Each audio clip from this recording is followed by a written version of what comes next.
I've been saving up a lot lately. My name's Cassie, and I can't help but smirk at my phone with a sneaky laugh. I'm 29 now, married for 2 years, and working hard as a housewife. Some of my coworkers think my smirk is weird, but I can't stop because I'm so close to saving enough money to build my dream home. The balance in my bank account is almost there. My husband Max and I don't have kids yet, but we've always planned to have some once we have our own home. I wanted to stay single a bit longer, but at 27, I fell in love with Max, who's a bit older than me. We work at the same company, but in different departments, which can be awkward, but I've stuck with it because finding a new job would mean less money. Now, after a lot of hard work, I'm almost ready to buy our dream home. It's been quite a journey. Life with my husband is smooth sailing, and our savings are growing steadily. We're content with our ordinary jobs and our plan to buy a simple home. Finding joy in this regular life is what makes me happiest. But there's one big hiccup, my relationship with my in-laws. It's the toughest part of being married. When I come home from work to our small rented apartment, seeing my in-laws' shoes at the door instantly drains me. They seem to be here again today. I let out a heavy sigh. I'm home. Oh, you're back. The one who responds isn't my husband Max, but my mother-in-law, comfortably seated on our cramped sofa. Good evening. Do you always come home this late? Our in-laws live just 3 train stops away, which is too close for comfort. That's why my mother-in-law often drops by without considering the inconvenience. You're home late again. What about Max's dinner? This happens too often. No sympathy for my long work hours, just complaints from my mother-in-law. I'm sorry, work was hectic. I'll cook something now. Max has been home for a while. Cassie, aren't you a bit inefficient? Even though Max and I work at the same company, our jobs are very different. Max rarely has overtime in his department, but he earns less. My department, however, is crucial to the company, often requiring me to work late. That's why I earn the highest salary in the company. I never bring this up myself, and I wish Max would, but maybe his pride gets in the way. He never speaks up. Right now, he's just quietly drinking his tea. Even though we both work, I feel like Max could pitch in a bit with the housework, but he steadfastly avoids it. Whether it's shopping, laundry, cleaning, preparing the bath, or cooking. When he gets home from work, he's either glued to the TV or absorbed in his phone. Oblivious to all this, my mother-in-law, as usual, came over to criticize me today. It's okay. I already had dinner with Max. Oh, you've eaten? We had some amazing sushi. I decided to treat Max to something nice for a change. I see. I was taken aback when I heard the name of the sushi restaurant. Isn't that an upscale place? Though surprised, since my mother-in-law footed the bill, I decided to let it slide and started heading to the kitchen to make my own dinner. But my mother-in-law stopped me. Cassie, I hate to ask, but could you do me a favor? I'm a bit short on cash this month. Could you lend me some? Just as I suspected, my mother-in-law often asks for money like this. I wanted to say, hold on a second. That doesn't seem right. You went to a fancy sushi restaurant, didn't you? And last month, you said you were struggling and begged for money. I reluctantly gave you $300, even though we're also tight on cash. And the month before that, and the one before that. Aren't you being a bit careless? But I held back and managed a strained smile. I'm sorry, we're all having a tough time this month. Can't you do anything for your struggling parents? You're the cold one, not me. Who's really cold here?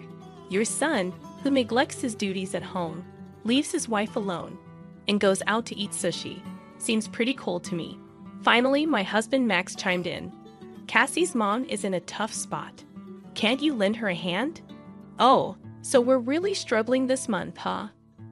Well, Mom, I'll help you out. Max sighed and pulled $500 from his wallet, handing it to his mother. Max is such a kind and wonderful son, unlike Cassie. I was stunned as my mother-in-law shot me a glare and headed for the door. I thought she was leaving, but then she turned back and glared at me again. Max, if you ever want to divorce your money-hungry wife, You're always welcome to come back home.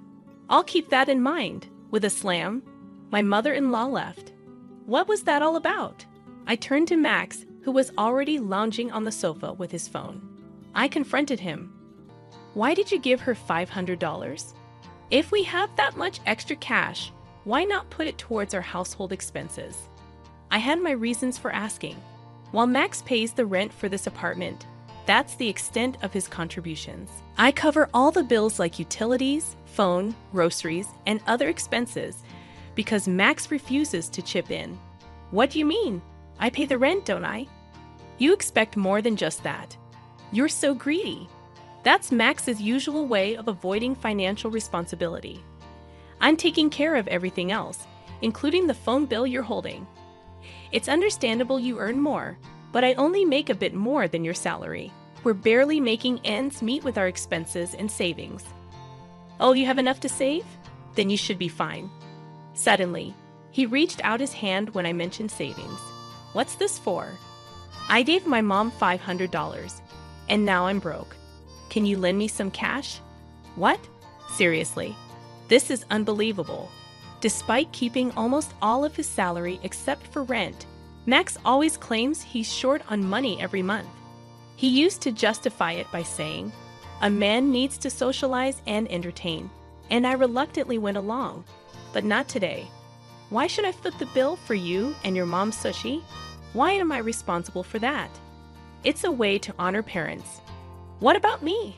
Neither Max nor my mother-in-law ever show appreciation. It feels like I'm just a paycheck to them. And what was that about considering divorce? Exactly what it sounds like.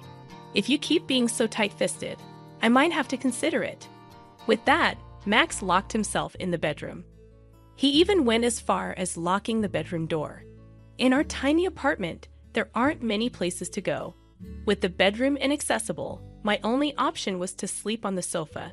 These days, amid all the stress, the only solace I find is in checking my bank account balance. After enduring yet another round of sarcasm and financial demands from my mother-in-law, I opened my phone before starting my overtime shift at work. Logging into my savings account, which I've had since I was single, I thought everything was on track for our dream home. That is, until I saw something that made me freeze. "What's going on?" I exclaimed, abruptly apologizing to my boss before rushing home. "Max, are you here?" "Oh, what's going on? You're home early today." Max looked surprised. Before him lay an assortment of what looked like expensive sushi, and he wasn't alone. "Welcome home, Cassie. We're just visiting." Both in-laws were present, not just my mother-in-law, but my father-in-law too. I couldn't help but wonder why they were here. "What's happening?" "We're having sushi." "Want some, Cassie?" "Sushi? Where did this come from?" "Oh, we had some extra cash," they replied. Pressing for more details, both Max and my in-laws seemed taken aback. I grabbed Max's collar, as if to keep him from escaping, and he reluctantly handed me something. It was the bank book for the account I had just checked online. Flipping it open, I was left speechless when I saw the transaction history. "What's going on? How did you withdraw this?" I demanded, my anger rising. "Well, I just guessed the PIN, and it worked. Lucky me, right?" Max replied casually, showing no remorse for taking out a large sum of money without my consent. I was furious and on the verge of exploding at Max for his nonchalant attitude. How dare you take my money without asking? The funds I had diligently saved since my single days have been withdrawn without my knowledge. Come on, we're married, aren't we? What's mine is yours. Don't be so uptight. This is the savings I've worked hard for since before we got married. Give it back. Relax, Cassie. What's yours is mine, naturally, Max said dismissively. Living off Max's support while secretly saving such a large amount of money. "You're so greedy," Max accused, his tone accusatory. "Yeah, exactly. You should appreciate me more. Who do you think you're depending on? It's unbelievable. I feel like I'm alone in this. Don't joke around. Taking my money like this is no different from theft. Give it back. Who's joking?" Max snapped, clearly startled by the accusation. Annoyed, he continued, Don't forget, I'm the one paying the rent here, and I have plenty of social obligations to fulfill. Plus, I help my parents. Right. Max is such a wonderful son. You leave the rent to me and secretly save all this money. It's easy for you. You only cover the rent. You hardly ever entertain, yet you ask me for money while supporting your parents. Stop it. You married into this. It's only right for you to respect me and my parents. What's more, be grateful I haven't divorced you for being so useless, Max yelled, grabbing my hand and pushing me out the door. Hey, no sushi for you. Go cool off outside. I never expected to be kicked out. After standing there in shock for a while, I ended up spending the night in a business hotel. The next day, when I returned home, only Max was there. I was relieved the in-laws were gone. But then Max handed me a piece of paper. It was a mutual agreement statement stating that if I didn't obey him, we would divorce. What's this? Listen, if you keep complaining, we're getting divorced. If you don't want that, just obey me silently. I'll take charge of the savings from now on, Max declared, flaunting the bank book. Then he got ready to leave. Where are you going? Out for a drink. What? Do you have a problem? Want a divorce? He taunted with a smirk and left. Such a foolish man. Did he really think threatening divorce would make me comply? My love for Max had completely vanished. Besides, did he seriously think there was still money left in the account he emptied? I had already withdrawn it all and moved it to another account. I felt uneasy keeping a large sum in one place, so I had multiple accounts. The bank book Max took was just one of them. I signed the paper without hesitation. Max's attempt at a threat didn't faze me. It was exactly what I desired. Quickly, I packed my belongings and left the house. I spent another night at a business hotel, and the following day, I took a day off work to file for divorce as soon as the city office opened. Then, I headed straight to a real estate agency. The previous night, while browsing on my phone at the hotel, I stumbled upon a property that caught my attention. A newly built detached family home near the station, perfect for commuting. It was almost love at first sight. The exterior and interior matched what I had envisioned. After viewing it, I made the decision to purchase the house on the spot. From then on, everything happened in a whirlwind. Staying in a business hotel until the move became too costly, so I explained my situation and stayed with a friend while getting ready for the new house. I had to start from scratch with furniture and other arrangements. Amid the whirlwind of activity, I completely forgot about my ex-husband and former in-laws. Hey, Cassie! Max's voice startled me one day when he showed up at my workplace. Oh, right, we work at the same company. As Max loudly called my name, drawing everyone's attention, he approached me without hesitation. Why haven't you been returning my calls? Oh, I didn't think they were important, I replied, remembering Max's persistent calls. I was preoccupied and didn't want the hassle, so I ignored them. You withdrew money from the account on your own, didn't you? Stop playing around. And why haven't you come back home? Do you really want to get divorced? It's fine, I replied nonchalantly. We're already divorced, and that money in the account is mine, so I can do as I please with it, I stated firmly. Max still seemed to view the word divorce as a threat. My casual response left him looking bewildered. What a silly expression. It's almost comical. What divorce? You mean you graciously offered it to me, and I graciously accepted, I remarked. What? I don't accept this, Max protested. Whether you accept it or not, the divorce is final. Oh, and I've already informed the company and completed all the necessary procedures. You might have some paperwork to handle, so make sure to report it to your boss, okay? With that, I redirected my attention to my computer. I'm busy. Where are you living now? You left your belongings at the house, Max inquired. I took what I needed. I'm comfortably settled in with new things I bought. Don't worry about me. And as for your whereabouts, that's none of your concern. This is a matter of privacy, so please refrain from prying any further, I replied firmly. With that, Max fell silent. Eventually, feeling the weight of the stares from my colleagues and boss, Max left the department without saying another word. Cassie's been through a lot. My colleagues sympathized. The comfort of my new home was unparalleled. The scent of a freshly built house was unforgettable. It was spacious and cozy. However, having just moved in, there were still many things I needed. Today, I was anticipating the delivery of some appliances I had ordered online. Then the intercom rang. Ah, it must be here, I thought as I went to open the door. I immediately regretted it.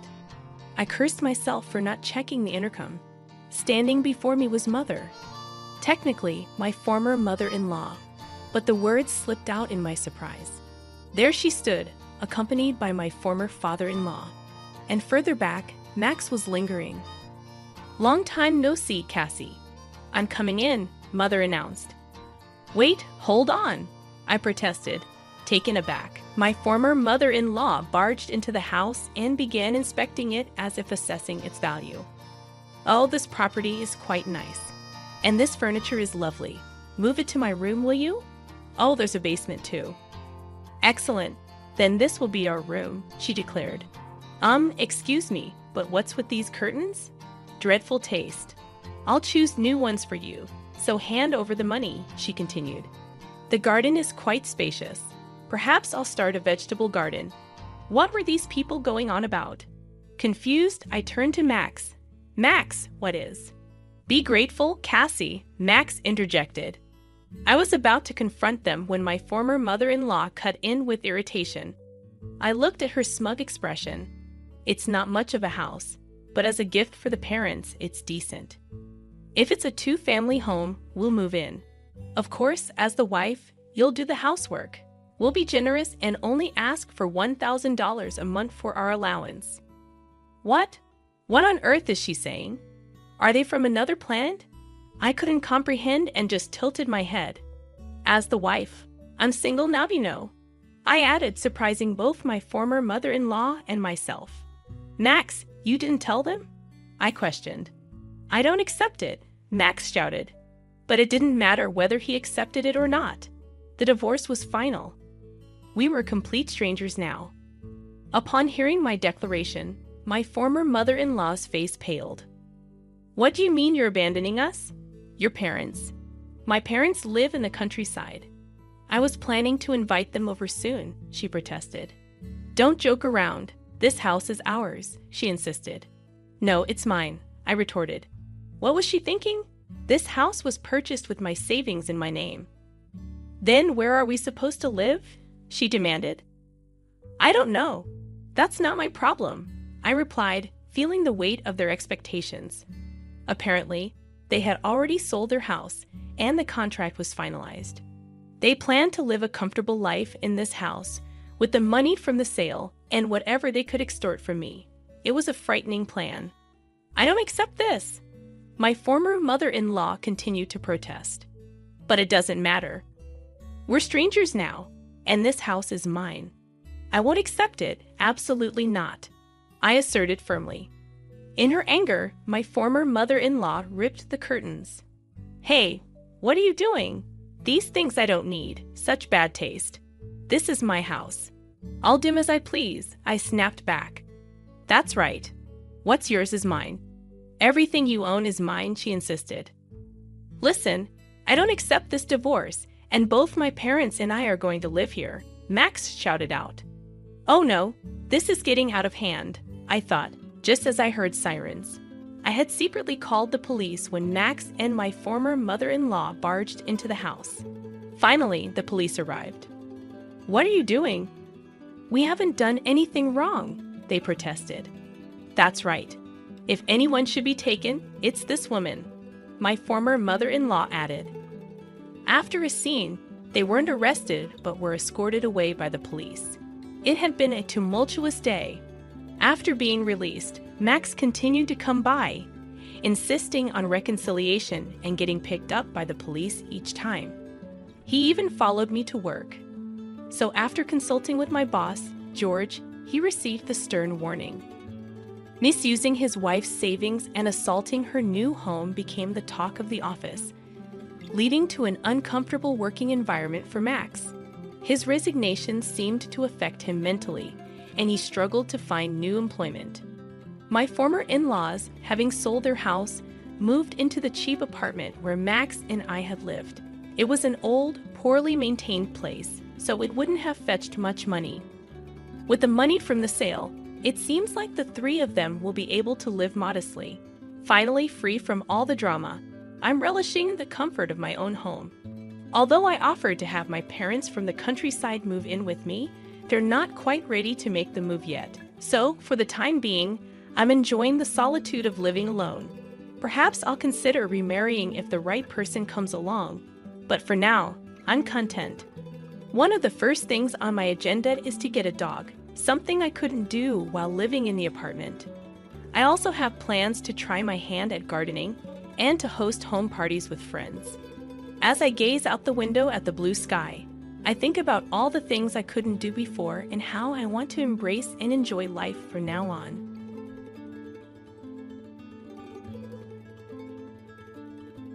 The maternity ward was cozy, like basking in the sun. Emily, cuddling her baby, must have been super happy. Want to hold her? Emily asked John, who seemed a bit nervous. John scratched his head, feeling awkward. I might drop her. Maybe later. Emily glanced at me, seeming proud as she focused on her baby. It was like she was trying to show off compared to me, someone without kids. I wish I had a kid, John muttered cheerfully, looking at Emily. Trying not to laugh, I replied seriously, "Well, isn't there one right in front of you?" John and Emily looked confused until someone walked in and handed them something that made their faces go pale. I'm Sarah, 29 years old. My husband John is turning 32, and we're celebrating our 5th year of marriage. We both work at the same company, but in different departments. We met at work and fell in love. John, a successful salesperson, was quite popular among the female employees for his charm and sales skills. Before we got to know each other, I used to admire him from afar whenever we crossed paths in the hallway. Our first real interaction happened by chance when he helped me pick up some documents I dropped. Sorry, thank you so much. No, it was my fault for bumping into you. No, not at all. I was just spacing out. No, it was me. We couldn't help but find the situation amusing as we exchanged nods back and forth. As we picked up the documents, we shared a laugh and locked eyes. After that, we started chatting whenever we met in the hallway and occasionally went out for drinks or dinner. John's stories about his sales experiences were fascinating, and I understood why he excelled in his job. When we decided to tie the knot, some of my female colleagues were surprised. I left my job when we got married and became a homemaker. But circumstances led me back to work 2 years ago, though at a different company from John's. Since then, we've been working hard together. Although we still have a mortgage, we've managed to buy our own condo and save a bit. Our relationship may not be as romantic as when we first got married, but I believe we're doing well. Sometimes John comes home late, but when he's early, he pitches in with household chores, saying, "You're working too, Sarah. It's only fair." My friends envy me, saying, "You've got yourself a great husband." But we do have our share of problems, the biggest being our struggle to have children. We both adore kids and have dreamed of starting a family since we got married. Yet after 5 years, we're still childless. With my age creeping up, I'm starting to consider fertility treatment seriously. Surprisingly, John seems more relaxed about it lately. A few months ago, he was enthusiastic about starting a family together, but lately he seems less interested. He stopped bringing up the topic of children altogether. "Don't you want kids anymore?" I asked him one day. John looked surprised. "Why would you think that?" he replied. Feeling a bit frustrated, I said, "Because you haven't mentioned it lately." John gave me a gentle smile. "That's not true, Sarah. I do want to have children with you, but I don't want to pressure you," he explained, hugging me comfortingly. Another concern is the strained relationship between John and my dad. My mom assures me they'll warm up to each other eventually. But whenever John is around my dad, he seems tense. It makes me wonder if they'll ever really get along. It's understandable though, considering my dad is the executive vice president of John's company. When John first came to my house to meet my parents, he was so nervous he could hardly speak. My dad even teased him, "You're one of my salesmen, right?" I got defensive, saying, "John is the best salesman." My dad laughed it off, assuring John it was just a joke, which finally made John smile. Sometimes I worry that John faces challenges at work because his father-in-law knows everything he does. When I bring up my concerns, John brushes them off. It's not so bad when you're the son-in-law of the executive VP. Even the bosses treat you differently, he says. I'm not taking advantage of it, but they're just more understanding, he adds. But doesn't that make work tougher for you? I ask. Nope, he replies, laughing, seemingly unfazed by the situation. The truth is, there's another reason for the tension between John and my dad. 2 years ago, John had a financial mishap unrelated to work, and my dad helped him out. It was a big deal, and it's why I went back to work. I think John feels guilty about it, even though my dad never brings it up. I can see John wants to make my dad proud, not just as a salesman, but as his son-in-law too. Since we don't have kids, we often go on dates on our days off. One day, after watching a movie, we ran into one of John's coworkers while strolling around town looking for a place to eat. "Was surprised to see you here," Emily exclaimed, spotting us first. This is one of my coworkers. They also got married after we did, from an office romance, John explained. Emily, who was noticeably pregnant, mentioned she was about to start maternity leave. "Thanks for always looking out for my husband," Emily said, her expression twitching slightly. "Oh, it's nothing really," I replied, trying to keep it light, but I sensed some tension. It felt like she wasn't entirely friendly towards me. "Hey, that's not nice, Emily," her husband scolded her. "Sorry about that. We really appreciate your support," he said. He seemed younger than me, but easygoing and friendly. He probably excelled in sales with his calm demeanor. It seemed Emily got along well with John, even touching his arm in front of me, his wife. Her husband, Tom, watched her with a mix of surprise and irritation. "What are you two up to?" Her gaze towards me felt challenging. John sensed my discomfort and quickly intervened to ease the tension. Maybe Tom harbored suspicions about John and Emily's relationship, just like I did. Honestly, I didn't have the best impression of Emily. But I was starting to see Tom in a different light. Once doubts creep in, they're hard to shake. While I didn't think Emily, visibly pregnant, would go to a hotel with John, the possibility of infidelity crossed my mind. Deciding to take action rather than dwell on it, I hired a detective and purchased hidden cameras. I installed them in key areas of the house while the detective monitored John's activities outside. If he was cheating, we'd find out. If not, things would return to normal. I often unwind with long baths, finding solace in the warm water. Soaking for at least an hour is my way of rejuvenating. If John was cheating, this would be an opportune time for him. With my smartphone in hand, I checked on John's activities while soaking. Most days, he seemed to be watching TV or working, but occasionally he appeared to be communicating with someone. The motion detecting cameras ensured I wouldn't miss anything, even when I wasn't actively watching. I meticulously reviewed the recordings and audio, and to put it bluntly, my trust in John was shattered. To compound matters, I discovered that John was the father of Emily's baby. While watching the footage, I couldn't help but gasp in disbelief. John was on the phone with Emily, inquiring, "Is our baby all right?"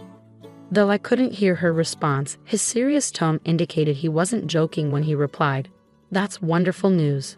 During one of John's bath times, I checked his phone and was stunned by the messages exchanged between him and Emily. "Are you okay?" "No suspicions."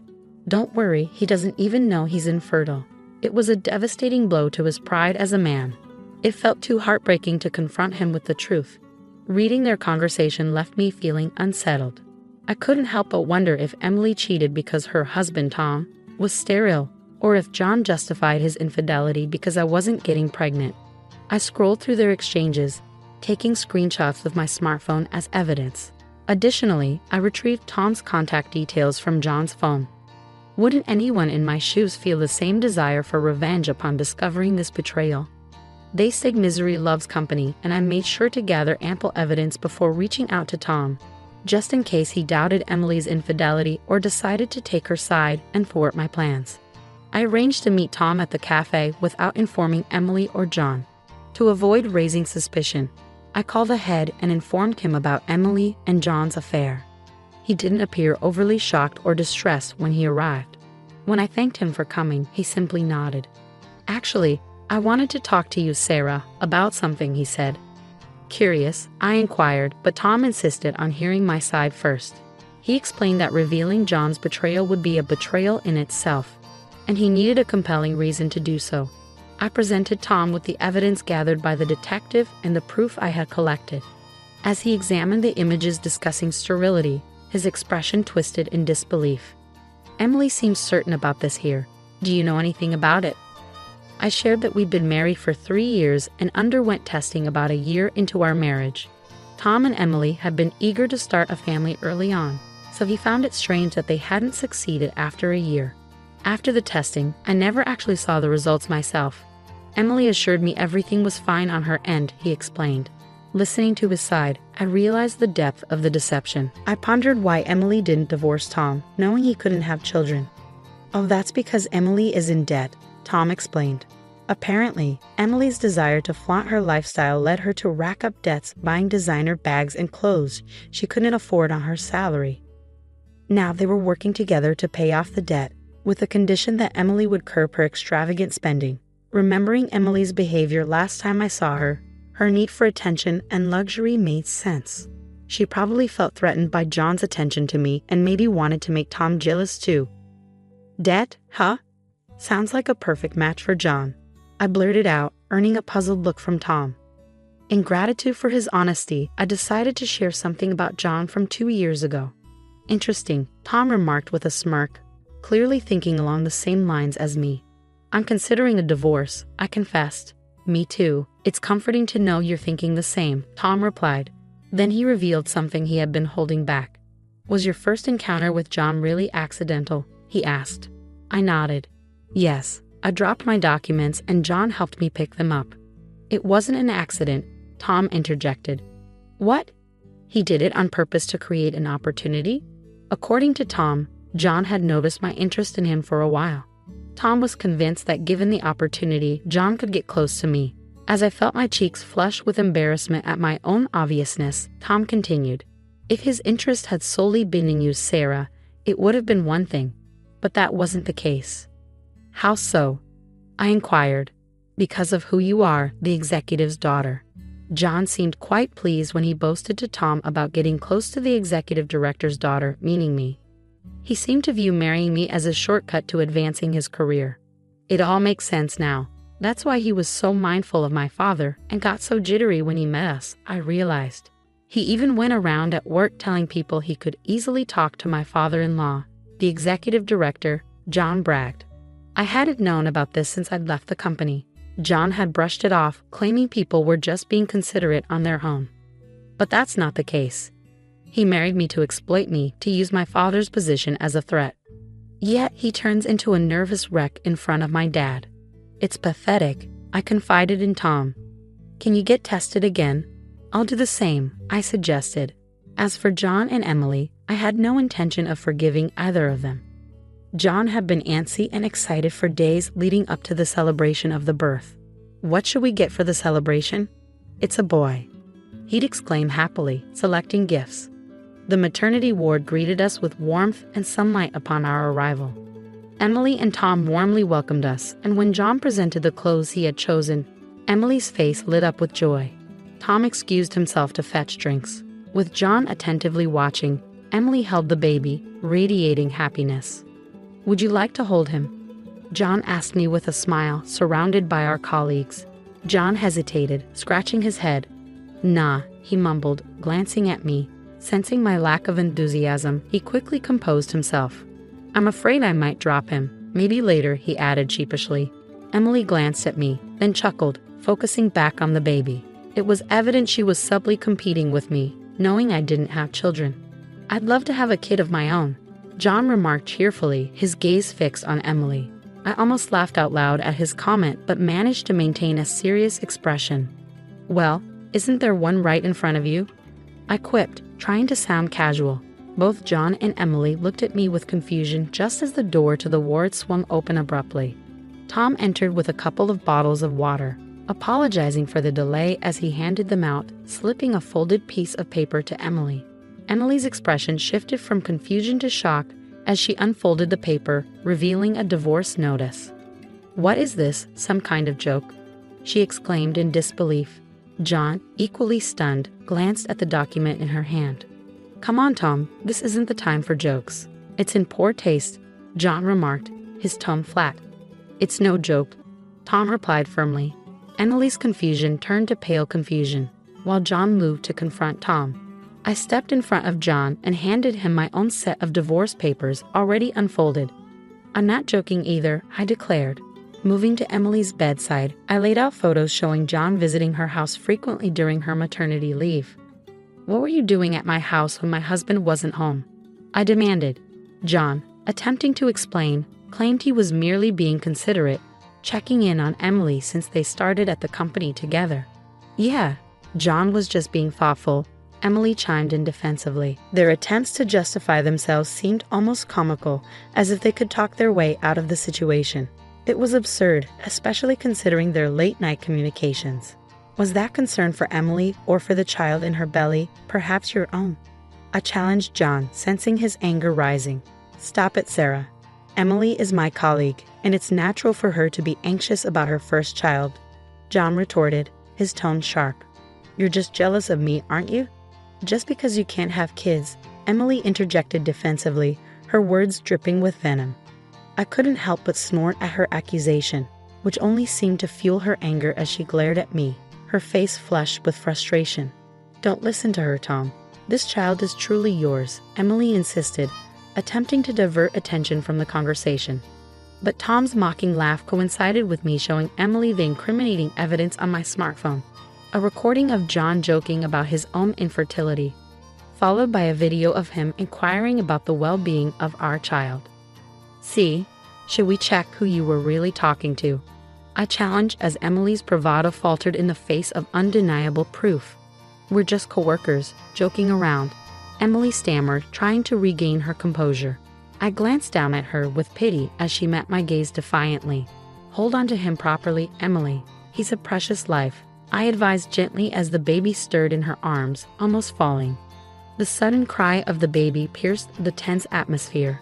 "Shut up," Emily snapped, just as Tom unfolded a piece of paper. "I can't have kids, Emily. You know that." Tom's voice was calm but laced with bitterness as he addressed his wife, who froze under his gaze.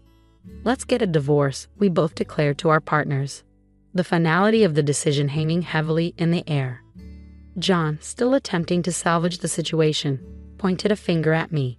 "This is all because of your infertility, Sarah. There must be something wrong with you, just like with Tom," he accused. I felt a surge of anger rise within me. "It's not me, it's you, John. And don't you dare speak to me with such arrogance, especially when we're on the brink of divorce," I retorted, tossing the test results in his direction. The paper briefly stuck to his face before fluttering to the ground.